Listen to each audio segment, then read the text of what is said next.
அண்மை செய்தி. பலாத்கார வழக்கின் குற்றவாளி திமுகவை சேர்ந்தவன் என்பதால் மாணவியின் விவரங்கள் அடங்கிய எஃப்ஐஆரை கசியவிட்டிருக்கிறார்கள் என்று அண்ணாமலை குற்றம் சாட்டியிருக்கிறார்.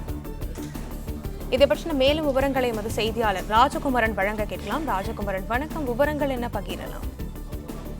அண்ணா பல்கலைக்கழக வளாகத்தில் பாலியல் துன்புறுத்தலுக்கு உள்ளாக்கப்பட்ட மாணவிக்கு நீதி கேட்டு தீவிரமாக போராட்டங்கள் நடைபெற்று வருகின்றன. குறிப்பாக பாரதிய ஜனதா கட்சியின் சார்பில் நேற்று காலை முதலே பல்வேறு வகையில் கருத்துக்களை தெரிவித்து இன்று போராட்டத்தில் ஈடுபட்டு வருகின்றார்கள். தற்பொழுது சென்னை வள்ளுவர் கோட்டத்தில் நடைபெற்று வரக்கூடிய பாரதிய ஜனதா கட்சியினுடைய போராட்டத்தில் பங்கேற்றிருக்கக்கூடியவர்கள் அடுத்தடுத்து கைது செய்யப்பட்டு வரக்கூடிய சூழ்நிலையில் வள்ளுவர் கோட்டத்தில் ஒரு பரபரப்பான சூழல் இருக்கின்றது. வரக்கூடிய பாஜகவினர் அடுத்தடுத்து கைது செய்யப்பட்டு வருகின்றார்கள்.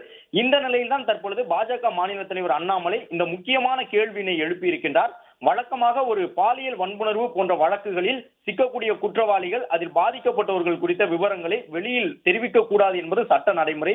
ஆனால் தற்பொழுது பாலியல் வன்புணர்வுக்கு உள்ளாக்கப்பட்டிருக்கக்கூடிய அந்த மாணவி தொடர்பான எஃப்ஐஆர் அவர் கொடுத்திருந்த அந்த புகார் மனு, எஃப்ஐஆர் உள்ளிட்டவை எல்லாம் வெளியாகி இருக்கக்கூடிய சூழ்நிலையில் பாலியல் வழக்கில் குற்றவாளியின் மீதான அந்த குற்றவாளியை காப்பாற்றக்கூடிய வகையில் எஃப்ஐஆர் குறித்த விவரங்களை வெளியிட்டிருப்பதாக தற்பொழுது பாஜக மாநில தலைவர் அண்ணாமலை குற்றம் சாட்டியிருக்கின்றார். குற்றவாளி திமுகவை சேர்ந்தவன் என்பதால் பாதிக்கப்பட்ட மாணவி குறித்த விவரங்கள் அடங்கிய முதல் தகவல் அறிக்கையை வெளியே கசிய விட்டிருக்கின்றார்கள் என்று குறிப்பிட்டிருக்கக்கூடிய அண்ணாமலை, ஒரு பாலியல் வழக்கில் பாதிக்கப்பட்டவர்கள் குறித்த விவரங்கள் பாதுகாக்கப்பட வேண்டும் என்ற அடிப்படை கடமையிலிருந்து தவறி இருக்கின்றது திமுக என்று அரசை குற்றம் சாட்டியிருக்கின்றார்.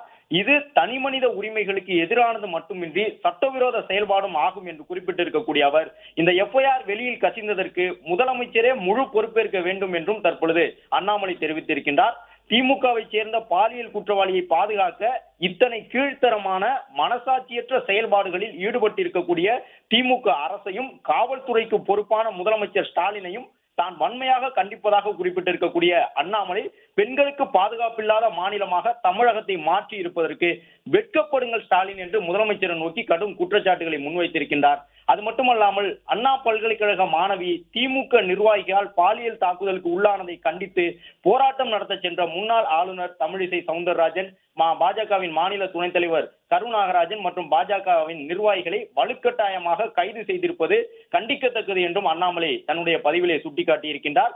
எஃப்ஐஆர் நகலை வெளியிடக்கூடாது என்கின்ற ஒரு சூழல் இருக்கக்கூடிய நிலையில் ஒரு பாலியல் வழக்கில் பாதிக்கப்பட்டவர்கள் குறித்த விவரங்கள் பாதுகாக்கப்பட வேண்டும் என்ற அடிப்படை கடமையிலிருந்து இந்த அரசு தவறி இருப்பதாக குறிப்பிட்டிருக்கக்கூடிய அவர், எஃப்ஐஆர் வெளியில் கசிந்ததற்கு முழு பொறுப்பையும் முதலமைச்சர் ஏற்றுக்கொள்ள வேண்டும் என்று குறிப்பிட்டிருக்கக்கூடிய அண்ணாமலை, பெண்களுக்கு பாதுகாப்பில்லாத மாநிலமாக தமிழகத்தை மாற்றி இருப்பதற்கு வெட்கப்படுங்கள் முதலமைச்சரே என்றும் தன்னுடைய கடும் விமர்சனங்களை, குற்றச்சாட்டுகளை முன்வைத்து இந்த பதிவினை செய்திருக்கின்றார்.